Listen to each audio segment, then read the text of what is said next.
사도 바울은 이제 이 서신을 끝맺고 있습니다.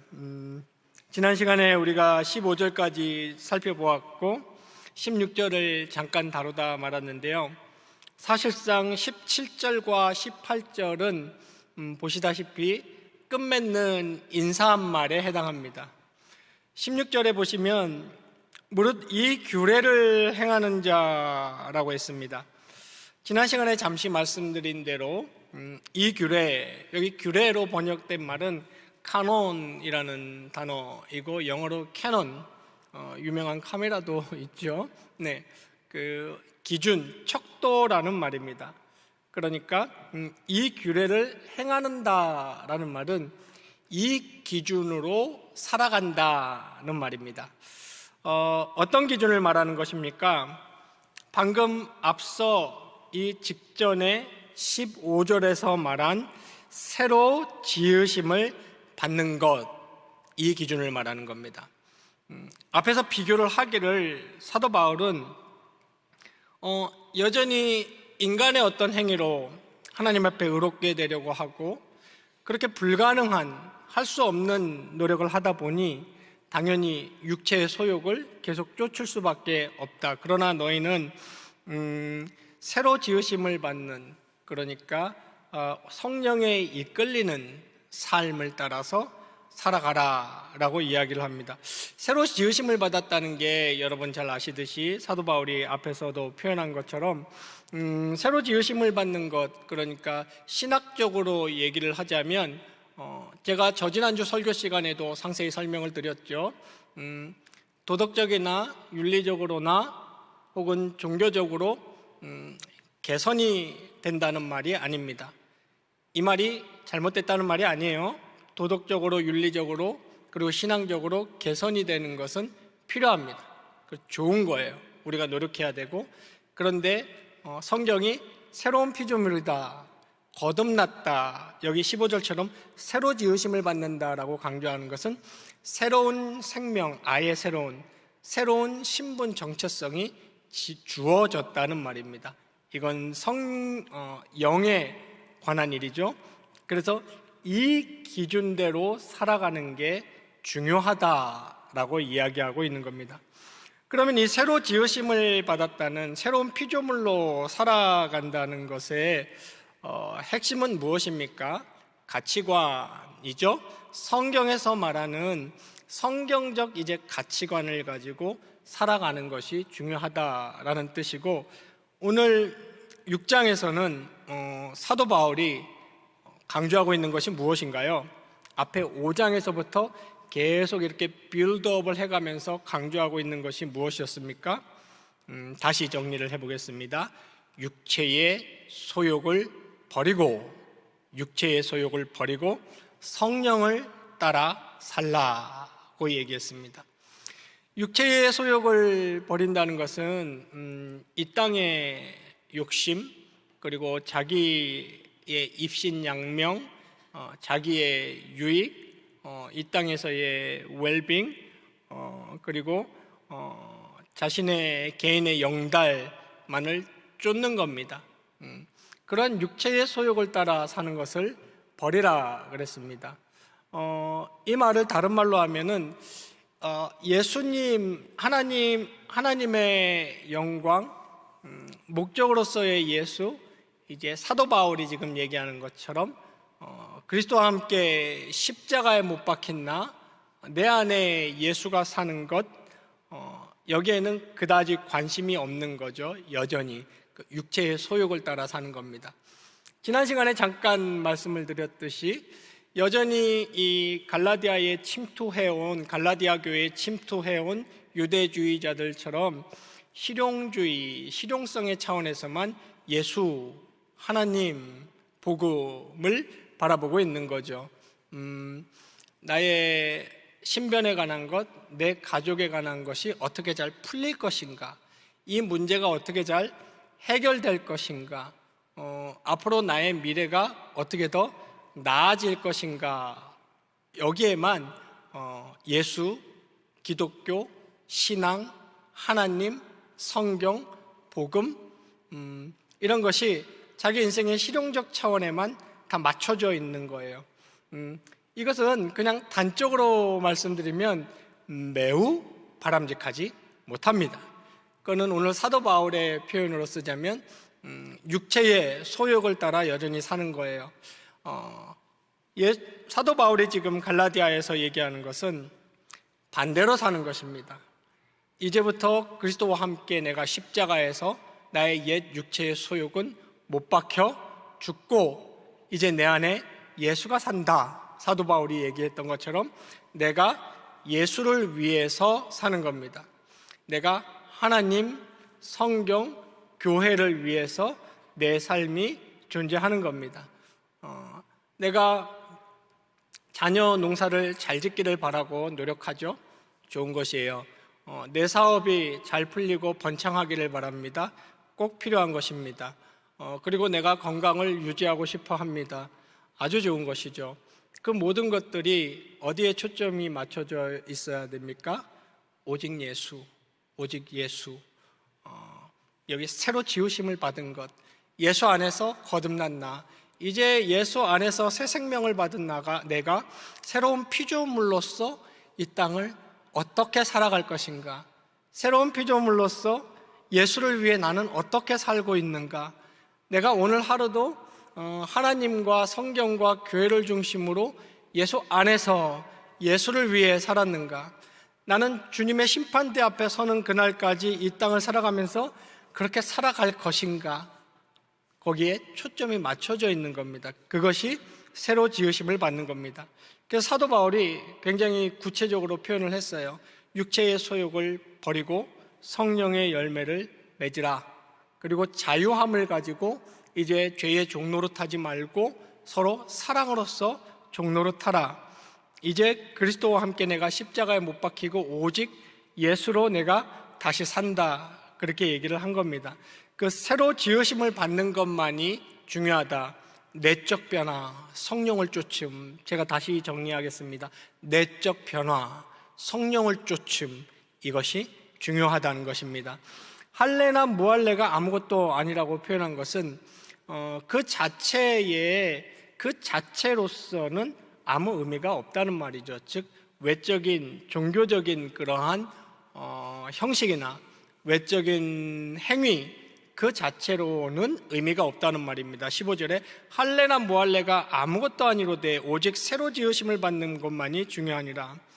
새로 지으심을 받는 것에 집중할 때 우리는 외적인 우리의 종교적인 행위도 의미를 띠게 되는 것입니다. 즉 성화의 과정을 살아가는 것이 의미 있고 중요하다. 그것만이 중요하다라고 했습니다. 16절에서 이 규례를 행하는 자, 이 기준으로 살아가는 자, 이 규례를 행하는 자, 이 기준으로 살아가는 자, 이 말입니다. 에게, 그리고 하나님의 이스라엘. 여기서 하나님의 이스라엘은 신약 성경에서 대표적인 난해 구절 중에 하나예요. 신학자들이 아직도 논쟁을 많이 하고 있는 표현입니다. 하나님의 이스라엘 하면은 이미 앞에 이 규례를 행하는 자라고 표현을 했단 말이죠. 근데 이 규례를 행하는 자는 제가 말씀드린 대로 진정 거듭난 사람, 성령으로 예수로 사는 사람, 진짜 성경에서 말하는 크리스티아노스, 그리스도인입니다. 그런데 또 따로 에게와 하나님의 이스라엘이라고 했단 말이에요. 그럼 이 하나님의 이스라엘은 또 다른 어떤 집단인가 하는 자연스러운 의문점이 들겠죠. 그래서 그 부분이 좀 논쟁이 되고 있는데 그렇게 많은 목사님들도 동의하시지만 저도 그렇고 그렇게 중요하지 않아요. 이거는 이렇게 이해하시면 됩니다. 여기 하나님의 이스라엘은 그냥 참된 영적인 아브라함의 자손, 이렇게 이해하시면 됩니다. 그러니까 쉽게 말하면 이렇게 동의어로 생각하셔도 돼요. 방금 말했던 이 규례를 행하는 자, 즉 하나님의 이스라엘, 이렇게 이해하셔도 아무 상관이 없습니다. 기억나십니까? 앞부분의 3장 7절에 사도 바울이 이렇게 얘기했어요. 그런즉 믿음으로 말미암은 자들은 아브라함의 자손인 줄 알지어다 그랬습니다. 그때 갈라디아 교회에 침투해 들어왔던 유대주의자들이 할례를 받고 아브라함의 혈통만 아브라함의 자손이다, 유대인의 무리에 들어온 사람이 아브라함의 자손이다라고 끝까지 주장을 했고, 사도 바울은 아니다, 그거 아니다. 구약에서 이스라엘, 아브라함의 자손이라고 표현된 진짜 구약에 이렇게 가리키고 있는 무리는 상장 7절에 말했던 믿음으로 말미암는 자들은 아브라함의 자손인 줄 알지어다 그랬습니다. 여기 하나님의 이스라엘이 앞에 3장 7절에서 말했던 믿음으로 말미암는 자들이라고 얘기하면 되겠습니다. 이들에게 평강과 자비가 있을지어다 라고 했습니다. 이 말은 지금 기원식으로 얘기했지만 성경의 약속입니다. 문장의 형식은 기원이에요. 있었으면 좋겠다, 있기를 원한다, 있기를 바라노라 이지만 이 말은 약속입니다. 이런 기준으로 살아가는 자들에게는 평강과 하나님의 자비가 있다라는 성경의 약속인 겁니다. 실제로 이러한 기준을 따라서 살기를 애쓰는 자들에게는 말로 표현할 수 없는, 이루 다 말할 수 없는 하나님의 평강과 그리고 하나님이 끝없이 용서하시는, 매일 새롭게 베푸시는 자비가 그들에게는 있습니다. 어느 정도의 평강입니까? 역사 속에 실제 예를 들어드리면 좀 극단적인 예이긴 한데 실제로 꽤 있었던 예예요. 순교의 자리에서 로마 원형 경기장에서 이렇게 장작더미를 놓고 불을 붙여서 손발에 묶여서 순교를 당했던 그런 우리 선조들이 있잖아요. 그 사람들의 이제 표정이나 그 사람들의 자세를 기록해 놓은 기록이 많잖아요. 고대 문서가 많이 있습니다. 보면은 요세푸스 같은 권위 있는 역사가들도 기록을 했어요. 밑에서 불이 타어 지펴 오르고 지금이라도 예수 부인하면 살려주겠다라고 두 병사가 손에 창을 들고 소리를 지르자 그들의 모습은 평온하기 이를 데 없었다. 옆에 있던 한 사람은 찬양을 하더라라고 그런 기록이 있었습니다.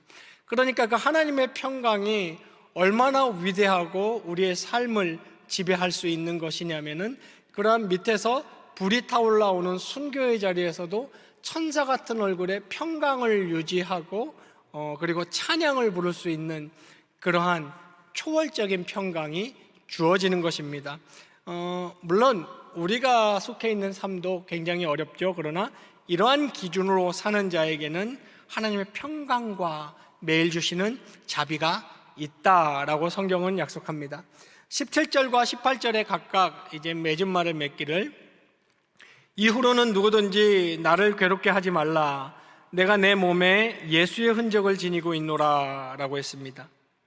여기 괴롭게 하지 말라라는 말은 이제 나 좀 그만 힘들게 해라 갈라디아 교인들이여, 이 말은 아니죠. 이 말은 아니에요. 사도 바울의 서신들의 다른 표현을 보면 내가 오늘도 다시 기꺼이 너희가 예수께로 조금 더 가까이 갈 수만 있다면 해산하는 수고를 내가 오늘도 하겠다, 이런 마음이 있는 사람입니다. 더 이상 나 좀 이렇게 좀 힘들게 하지 마시오, 이 말은 아니고, 이 말은 이제는 더 이상 복음의 본질에 있어서 속지 말라, 어린아이처럼 그걸로 혼란스러워하지 말라, 복음의 자유함, 복음의 본질, 성령을 쫓음, 육체의 소욕을 버림이 뭔지 이제 좀 너희가 마음을 잡아라, 이 말입니다.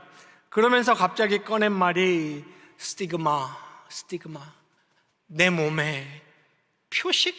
지금 사도 바울이 그 말이 하는 거죠. 너희 지금 표식 얘기하는 자, 앞에서 표식 얘기 뭐 했습니까? 그 할례 얘기를 얼마나 많이 했습니까? 그 유대주의자들이 할례는 표식이잖아요. 남자의 생식기 표피를 잘라내서 이 할례를 받아야 예수 믿는 거다, 이 할례를 받아야 하나님의 자녀 되는 거다, 즉 이 표식이 있어야 진짜 그리스도인이다 라고 그 표식을 그렇게 얘기하니 사도 바울이 지금 그 말하는 겁니다. 표식? 흔적 얘기하냐? 내가 진짜 흔적이 뭔지 말해주겠다. 내 몸에 있는 스티그마가 진짜 표식이다.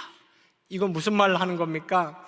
이 내 몸에 예수의 흔적, 이 말은 진짜 실제적인 예수의 흔적을 말하는 겁니다. 즉 이걸 무슨 영적인 의미, 정신적인 의미가 아니고요, 실제 사도 바울의 몸에 뭐가 있었습니까? 예수 믿다? 돌 맞은 흔적, 머리 여기저기에 돌에 말 패인 자국이 두개골에 있었을 거 아니에요.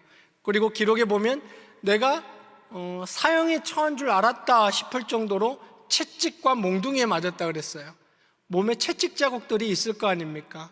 그리고 그 사람이 예수 믿다가 예수 때문에 쇠고랑에 얼마나 많이 차여서 옥에 많이 갇혔습니까?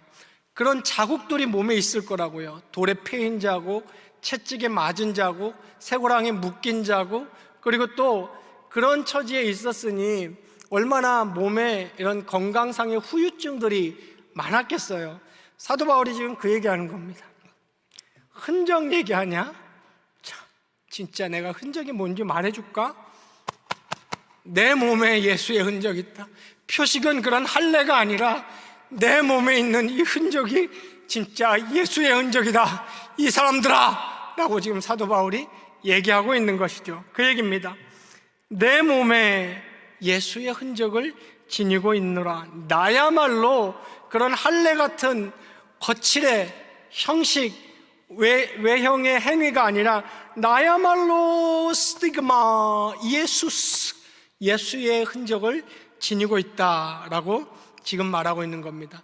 흔적을 갖고 싶으면 그렇게 표피 잘라내고 무슨 율법 지키고 유월절 지키고 제사 지내고 형식 갖추는 걸로 하나님의 자녀라고 여기지 말고 진짜 예수 믿다가 예수 때문에 당한 흔적이 진짜 흔적이지 라고 스티그마의 진짜 의미를 말해주고 있는 것이죠. 앞부분에서 사도 바울이 얘기했어요. 12절로 13절에서 뭐라고 얘기했냐면 그 사람들이 할례를 받게 하는 것은 십자가가 가지고 오는 피해, 핍박을 면하려 하는 것이다. 그런데 내 몸의 흔적은, 표식은 십자가 때문에 받은 흔적이다. 지금 이 얘기하는 겁니다. 그리고 12절과 13절에서 얘기했어요. 그 사람들이 그렇게 몸에 표식을 내려는 것은 자기로 자랑하려는 것이다. 자기 자랑을 위해서, 자기의 육신을 도모하기 위해서, 육신의 소욕을 위해서. 근데 내 몸에 있는 흔적은 십자가를 자랑하기 위한 거다. 내가 이제 십자가 외에는 아무것도 자랑하지 않기로 했다라고 얘기하고 있습니다. 같은 표식이 몸에 있지만 의미가 얼마나 다릅니까? 지금 사도 바울이 그 얘기하고 있습니다. 내 몸에야말로 스티그마 예수의 흔적이 있다. 이게 신앙이다. 예수 때문에 받는 상처, 어려움, 흔적, 아픔, 쓰라림 같은 겁니다. 우리는 간단하게 한번 돌아보아야 합니다. 이런 삶을 살았으면 좋겠어요. 경향의 성도님들 모두 이렇게 여기 우리 은퇴하신 장로님들 비롯해서 또 많은 성도님들 그런 삶을 살아오신 분들이 꽤 계신 것 같아요. 지금 보니 이렇게 인생 돌아보면 이렇게 구비구비마다 이렇게 인생의 마디마디마다 예수의 흔적들 뿐인 그런 삶이 있잖아요. 궤적을 돌아봤더니 70평생, 80평생 한번 돌아보니 내 인생의 요소, 자리, 마디마디마다 예수의 흔적이 있는 사람이 있습니다. 내가 평생을 어떻게든 하나님 중심, 성경 중심, 교회 중심으로 살려고 몸부림친, 내가 부족하고 아쉬운 게 참 많지만 그래도 내 인생은 예수의 흔적이 있다. 이런 인생이 있죠. 우리 경향의 성도들은 주 앞에 서는 그날까지 그런 예수의 흔적을 남기고 예수의 흔적을 내 몸에 지닌 그런 삶을 살았으면 좋겠어요. 예수 때문에, 교회 때문에 내가 돈을 더 많이 모을 수도 있었지만 그래도 돈을 이것밖에 못 모았다.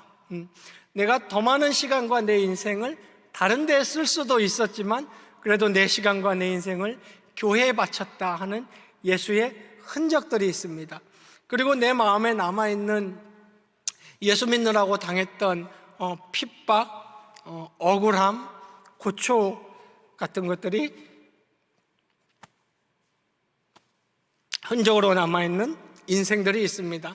우리 경향의 성도들은 그런 예수의 흔적을 남기며 몸에 지니면서 살아갔으면 좋겠습니다. 그렇지 않으면 예수 믿는다고 하지만 그저 내 인생 뒤안길 돌아보니 하루하루 먹고 사는 일, 자식 잘 키우는 일, 자식 잘 키우는 요 한쪽 구석에는 뭐 있어요? 자랑. 요거 자식 의대 보내고 자식 이렇게 해서 좀 자랑 있는 거예요. 있는 거예요. 근데 그런 거 있으면 안 됩니다. 그리스도인들은 그런 거 있으면 안 돼요. 자식을 의사로 키우는 건 훌륭한 일이에요. 근데 자랑하려고 하지 마세요. 네, 어떻게든 이 아이를 예수의 사람으로 키울까? 내 인생 돌아봤더니 입신양명, 개인의 영달, 이 땅에서 어떻게 잘 먹고 잘 살까만 남아있고 예수의 흔적이 별로 없다면 참 안타깝고 아쉬운 그런 인생이 아닐 수 없어요. 우리는 예수의 흔적을 지닌 사람들이 되어야 합니다. 또 제가 말씀드렸듯이 내적으로도 영적으로 싸우느라고 치열한 영적인 상처 같은 것들이 좀 있어야 돼요. 앞에 우리 5장 17절에서 이렇게 말했어요. 육체의 소욕은 성령을 거스르고 성령은 육체를 거스르나니 이 둘이 서로 대적함으로, 이렇게 말했습니다. 사도 바울이. 이건 무슨 말입니까? 끊임없는 내적인 그러한 싸움, 영적인 전투가 있어요. 그때 우리 마음에 뭐가 생깁니까? 부대낌, 힘듦, 어려움 같은 예수의 흔적이 생깁니다. 영적인 흔적. 근데 싸우느라고 안 싸우면, 우리 상식이잖아요. 안 싸우면 어떤 것도 피할 수 있어요? 흔적, 상처도 피할 수는 있어요. 그러나 우리가 흔적을, 상처를 남기는 것은 영적 싸움이 우리 안에 치열하게 일어날 때입니다. 너무 세상 것 마음 두지 마십시오. 이 땅에서 영원히 살 사람처럼 그렇게 살지 마세요. 그렇게 살지 마시고 예수를 위해 살아야 됩니다. 우리 경향은 예수를 위해 살아야 됩니다. 사도 바울처럼 내 몸에 예수의 흔적을 carry 하면 지니고 다닌다, 항상 지니고 있단 말이에요. 늘 지니고 다닌다, 이 말입니다. 18절에 인사말을 맺기를, 형제들아 우리 주 예수 그리스도의 은혜가 너희 심령에, 포니마, 너희 심령에 우리 주 예수 그리스도의 은혜가 있기를 바란다.